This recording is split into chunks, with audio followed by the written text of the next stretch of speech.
Running చేయడాన్ని కొందరు హ్యాబిట్‌గా చేసుకుంటారు. మరికొందరు రన్నింగ్‌నే కెరీర్‌గా ఎంచుకుంటారు. కానీ బ్రిటన్‌కు చెందిన అల్ట్రా మారథాన్ పరుగుల వీరుడు రసెల్ కుక్ మాత్రం నిస్వార్థమైన ఆశయం కోసం పోరాడడానికి రన్నింగ్‌ను ఒక అస్త్రంగా ఎంచుకున్నాడు. అయితే మామూలుగా 5, 6 కిలోమీటర్లంటే పర్వాలేదు గానీ, వేల కిలోమీటర్లు పరిగెత్తడం నిజంగా అసాధ్యమే.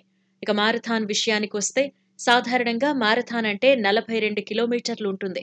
కానీ రసెల్ కుక్ మాత్రం మారథాన్‌ను గూడా క్రాస్ చేశాడు.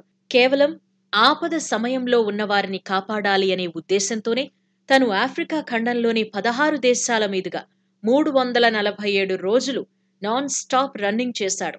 ఇలా నిర్విరామంగా ఆఫ్రికా ఖండమంతా తిరిగిన తొలి బ్రిటన్ వ్యక్తిగా రసెల్ కుక్ రికార్డు క్రియేట్ చేయనున్నాడు.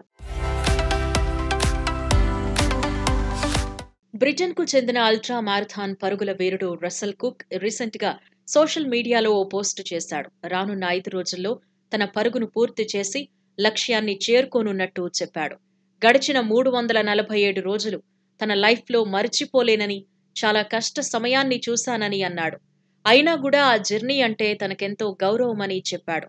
అయితే బీబీసీ కథనం ప్రకారం నిజానికి 360 మారథాన్లను మొదట 240 రోజుల్లోనే కంప్లీట్ చేయాలని కుక్ అనుకున్నాడు. కానీ కొన్ని వీసా సమస్యలతో పాటు ఆరోగ్య పరిస్థితులు సహకరించకపోవటం వల్ల కొంచెం లేట్ అయిందని తెలిసింది. అయితే కుక్ గతంలో కూడా ఆసియా ఖండం మొత్తం ఇలాగే చుట్టొచ్చాడు.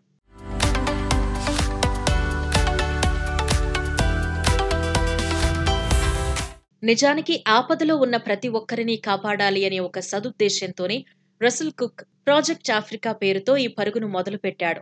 ఎవ్వరూ ఊహించని, ఎవరికీ సాధ్యం కాని ఈ పరుగును 2023లో ఏప్రిల్ 22న రసెల్ కుక్ ప్రారంభించాడు. అయితే ఈ సంవత్సరం ఏప్రిల్ 7 లోపు ట్యునీషియాలోని బిజరెట్ వద్ద ఫినిష్ లైన్‌ను క్రాస్ చేసి లక్ష్యాన్ని చేరుకోనున్నాడు. ఆఫ్రికాలో 16 దేశాల మీదుగా పరుగులు తీసిన రసెల్ కుక్ త్వరలో 15,000 కిలోమీటర్ల పరుగును ఫినిష్ చేయనున్నాడు. తన మనసులో ఇతరులకు సాయం చేయాలి అనే బలమైన కోరిక ఉండడం వల్లే తను ది రన్నింగ్ చారిటీ పేరుతో ఓ కార్యక్రమాన్ని ప్రారంభించాడు. ఈ కార్యక్రమం ద్వారా చాలా మంది ఆపదలో ఉన్న వాళ్లను కాపాడాలి అని నిర్ణయించుకున్నాడు. అదే లక్ష్యంగా పెట్టుకుని సమాజ శ్రేయస్సు కోసం అనేక విరాళాలు సేకరిస్తున్నాడు.